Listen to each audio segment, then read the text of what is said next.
Le président Ravalomanana Mark, fondateur du parti TIC Madagascar, est toujours à Mahajanga.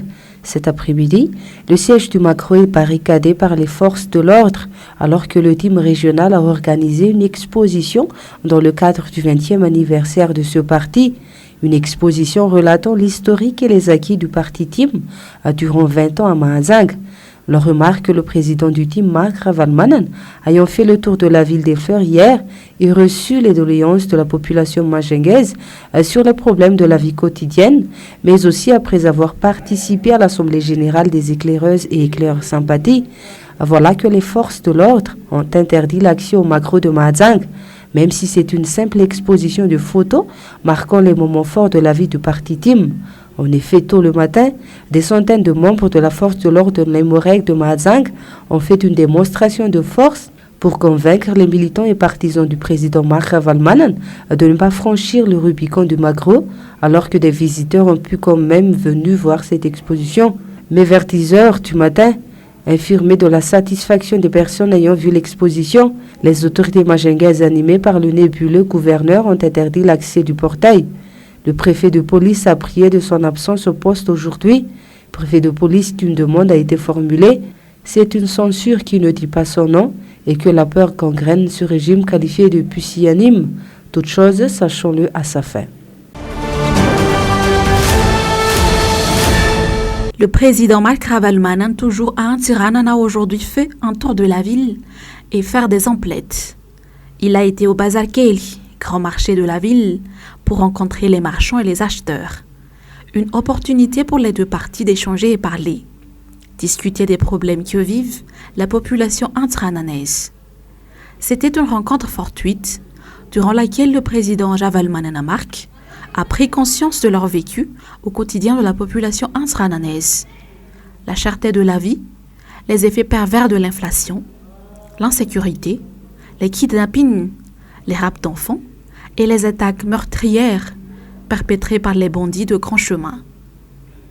Le numéro 1 du parti TIC Madagascar, Mark Ravalomanana, a promis qu'il a des solutions qui fera de Madagascar un pays émergent une fois au pouvoir.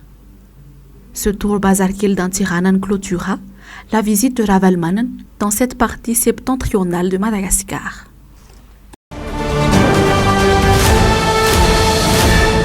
Après Antsiranana, le fondateur du parti TIC Madagascar, Mark Ravalomanana est arrivé à Mahajanga dans le nord-ouest en début d'après-midi.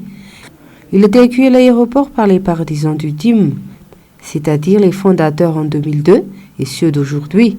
Des militants l'ont salué à la sortie du salon d'honneur. Son cortège a par la suite emprunté la route nationale 54, une route bitumée pendant son mandat, puis passant par la ville pour voir l'état des lieux du gros marché de Mahabib. Un marché encore construit par le pouvoir du temps de Ravalomanana. Il a pu écouter les doléances de la population de Mahabib face aux difficultés rencontrées actuellement, des appels de détresse qui espèrent vivement le retour de Mark Ravalomanana au pouvoir.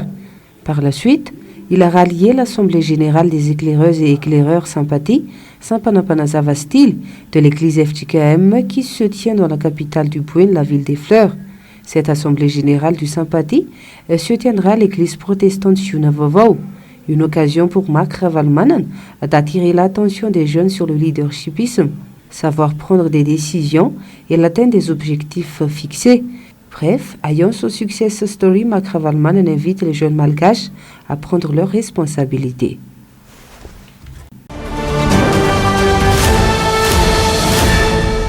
Pour la énième fois, l'organisation des militants du parti TIC Madagascar, TIM, a été refutée manu militari au Macro d'Antsiranana ce matin. En effet, tôt ce matin, les forces de l'ordre ont occupé les environs du bâtiment de Magro à Antsiranana pour interdire la tenue d'une réunion dans le cadre du 20e anniversaire du parti TIC Madagascar, en présence de son leader, Mark Ravalomanana, qui était déjà sur place depuis quelques jours. Cette réunion devrait se tenir dans l'enceinte du Magro, mais cette enceinte a été interdite à la population. Pourtant, c'est une propriété privée et clôturée et que la réunion du team diligentée par son leader n'a projeté que de redynamiser sa base. Mais les autorités locales ou régionales n'ont entendu de cette oreille. Alors que la veille, au cours de cérémonies religieuses, le président Mark Ravalomanan n'a eu aucun problème. Preuve que sa venue en Tirana en a gêné plus d'un parmi les roitelets, à la solde de la couleur orange. Rappelons que, le 23 juillet dernier, une telle scène s'est produite au Maghreb Beoujki, où des responsables du parti de l'opposition TIM ont été appréhendés par les forces de l'ordre. Le pouvoir est aux aguets face à sa propre incompétence et s'arroge aux actes démesurés, qui en fait ne font que nuire à sa réputation, affaire à suivre.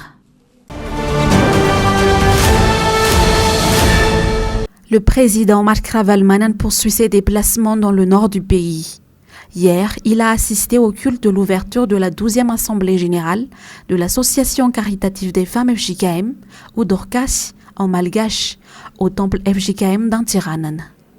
Un culte en présence également du docteur Iraku Andiama Suami, président de l'Église de Jésus-Christ à Madagascar.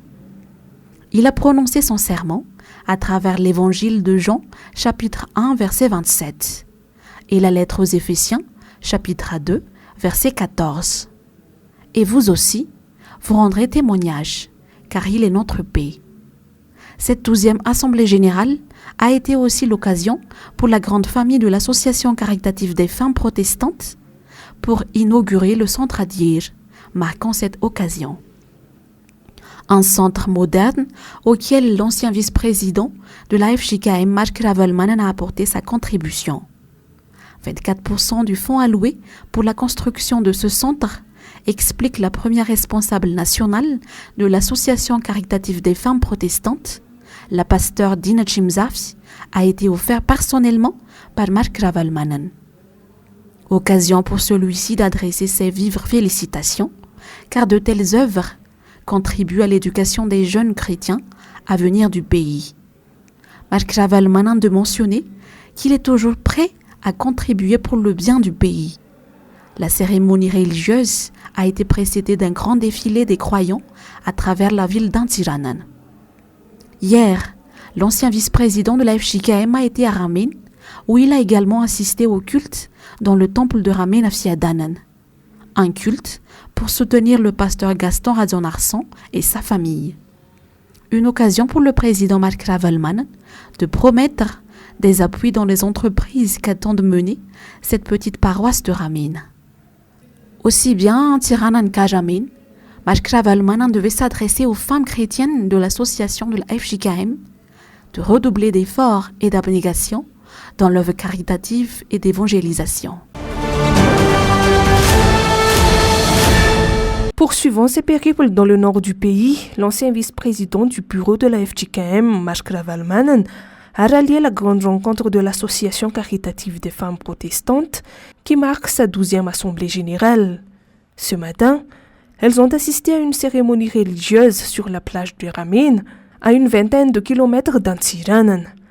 Un culte au cours duquel les exemples de Ruth et Naomi, figures bien connues de la Bible, ont été développés. Dans une brève déclaration, le président Mark Ravalomanan devait louer l'esprit de leadership du bureau et du synode provincial de l'Association caritative des femmes protestantes, ou Dorcas en malgache. Sans ce sens de leadership, a-t-il martelé, l'organisation de cette 12e Assemblée générale n'a pas eu sa juste place. Il n'a pas omis de remercier vivement le maire d'Antiranan, qui malgré des difficultés a assisté à cette grande rencontre à Ramin. Un maire est le premier magistrat de la ville, a-t-il continué, et qu'il est libre et indépendant de prendre des décisions. Mark Ravalomanan a parlé également de la situation difficile actuellement, en raison d'une mauvaise gouvernance. Enfin, à l'endroit de ce qu'il qualifiait de sa case, je suis l'ami des femmes membres de l'Association caritative des femmes protestantes, leur rôle de premier ordre, celui faire de bonnes œuvres et de partager l'amour du Christ. Elles sont aussi des mères de famille chargées de veiller à la maisonnée.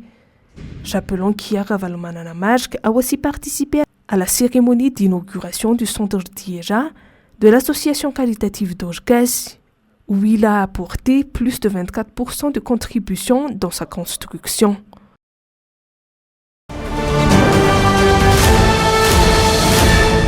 Des jeunes engagés et motivés sont réunis à Nous dans le cadre du sommet des défenseurs des droits humains de l'océan Indien, organisé par l'UNESCO.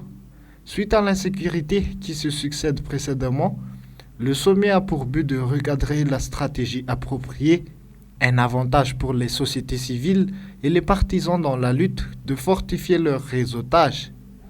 En exemple, les actes de barbarie de Dahal qui ont fait la une des journaux, divers troubles conjugaux et tant d'autres, la plateforme va permettre aux participants d'alerter le gouvernement à agir face aux éventuelles situations, ainsi de consolider la paix dans tout le pays dans le but de promulguer des lois à la protection des défenseurs des droits humains, réitère un jeune engagé.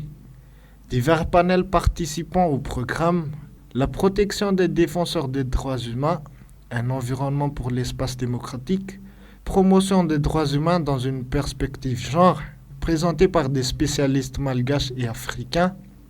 C'est une occasion aux jeunes de promouvoir l'avenir du pays vers une sûreté et sécurité de la population. Rappelons que l'événement entre dans le cadre de la célébration de la Journée mondiale de la jeunesse du 12 août. Le sommet a débuté ce mardi et durera 4 jours à Nous.